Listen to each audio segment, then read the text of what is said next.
여러분 안녕하십니까. 오늘은 또 운동 상식에 대해서 좀 알려드리고자 합니다. 회복 컨텐츠 아니고, 여러분들 운동할 때 보호대 많이 쓰시죠? 관절 보호대. 이 보호대에 대해서도 좀 정교를 시키고자 해요. 주먹구구식의 설명들이 워낙 많아서 되게 딥하게 들어가진 않을 건데, 기본적으로 이런 이론은 가지고 우리가 관절 보호대들을 이용할 수 있도록 설명을 좀 해보겠습니다. 보호대 우리 뭐 많이 쓰나요? 손목 보호대 있죠, 팔꿈치 보호대 있고, 무릎 보호대 있고, 그리고 벨트 있죠. 뭐 발목 있는데 발목은 거의 잘 안 쓰죠. 발목에 대한 손상이 있을 때 병원에서 많이 이제 보호대 착용을 권장하지, 피트니스 센터에서 발목 보호대를 착용하고 뭔가 하자 이런 경우는 뭐 환자가 아닌 이상 많이 없을 겁니다. 여러분들 알고 계시죠? 대충 이 정도 되잖아요. 얘네가 이렇게 감는 랩 형태가 있고, 팔꿈치 보호대랑 무릎 보호대가 랩을 쓰거나 슬리브를 쓰거나 그렇게 많이 쓰죠. 다른 점은 뭐겠어요? 랩이 압박감을 조절할 수 있죠. 근데 랩이 또 단점이 감는데 시간이 많이 소요되지 않습니까? 또 단점이 뭐예요? 양쪽의 밸런스를 똑같이 맞추기가 어렵죠. 이 압력을 동일하게 맞추기가 어렵잖아요. 일단은 역할에 대해서 좀 명확하게 얘기를 좀 해보자고요. 크게 두 가지야. 부가적인 뭐 영향도 있겠지만 딱 두 가지가 가장 주도적인 역할을 한다고 생각합니다. 첫 번째 뭐냐면 내압을 증가시킨다예요. 두 번째가 가동 범위를 제한시킨다예요. 내압이라고 하면은 얘든 마찬가지죠. 얘도 마찬가지. 우리가 관절과 관절 사이에는 관절 주머니라는 게 존재하죠. 조인트 캡슐이 존재하고, 조인트 캡슐 안에 윤활막이 존재하고, 시노비알 멤브레인, 시노비알 플루이드 뭐 이런 게 존재하지 않습니까? 또 벌사 이런 조직들도, 활액낭 뭐 이런 것들이 존재하죠. 근데 걔네들이 우리가 이렇게 묶어가지고 걔네들이 내압을 증가시킨다는 얘기입니다. 그 얘기는 뭐냐면, 여러분들 풍선으로 이거 빗대어서 많이 표현을 할 거예요.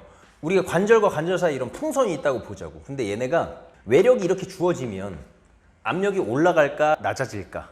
압력이 올라가죠, 당연히. 그럼 압력이 올라간다는 얘기는 뭐냐면 조직의 텐션 스트레스를 감소시킬 수 있죠. 뭔 얘기인지 아시겠어요? 우리가 포스가, 외압이 이렇게 주어지는 거에 대해서 풍선이 이렇게 누른다고 생각해봐. 근데 내가 이렇게 양쪽에서 누르고 이렇게 누르는 것과 그냥 누르는 거는 다르지 않습니까? 이렇게 외압이 주어지는 거에 대해서 더 많은 장력으로 밀어낼 수가 있겠죠. 이런 역할을 한다. 이 벨트도 마찬가지죠. 벨트는 조인트 캡슐이 존재하는 게 아니죠. 벨트는 우리가 벨트 여기 차잖아. 허리에다 차잖아.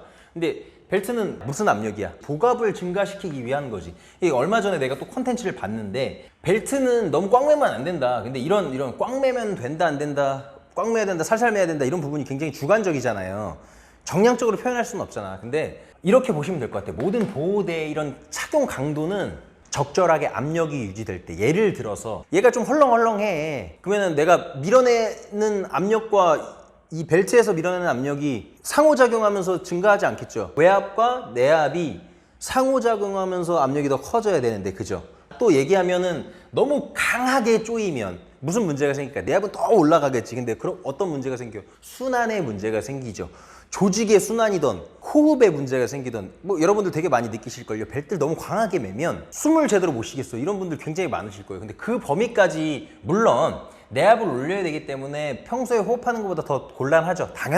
당연한데 과하게 벨트를 매서 이게 도움을 받는 압력의 이런 장점보다 내가 호흡을 곤란하게 해서 문제가 생기면 이 보호대의 역할은 제대로 못하는 게 될 겁니다. 그래서 그런 강도의 세팅이 매우 중요하다. 이게 손이 쑥쑥 들어가면 안 되겠죠. 손가락을 간신히 끼워 넣을 수 있을 정도의 벨트 압력을 유지해야 이거에 대한 도움을 받지 않을까라는 생각을 합니다. 우리가 손목 보호대나 팔꿈치 보호대를 하는데 네거티브 피드백이 뭐냐면, 손목 보호대 같은 경우에 내압이 증가되는 건 좋은데 과하게 하면 손목 구핀근들이나 손목 편근들에 연결되어 있는 힘줄들이나 얘네들이 과활성화가 되는 경우가 생기죠. 팔꿈치 보호대도 마찬가지죠. 팔꿈치를 펴는 근육들이나 팔꿈치를 구부리는 근육들의 힘줄이 과도하게 오버액티베이션 되는 현상이 벌어진단 말이에요. 예를 들어서 뭐냐면, 팔꿈치를 보호대를 너무 과하게 했더니 전완근이 펌핑이 너무 많이 된다. 이런 경우가 이제 순환에 문제가 생기는 거란 말이죠. 힘줄, 결국에는 나중에 이런 분들 전완이 빵빵해져서 오히려 운동이 안 돼. 혹은 팔꿈치 보호대를 너무 꽉 맸더니 삼두가 꽉 눌려가지고 삼두가 너무 오버액티베이션이 돼. 이러면은 네거티브 피드백이잖아요. 그래서 이것도 마찬가지 적절한 압력을 유지할 수 있어야 된다. 제가 이제 내압 얘기를 되게 좀 길게 했네요.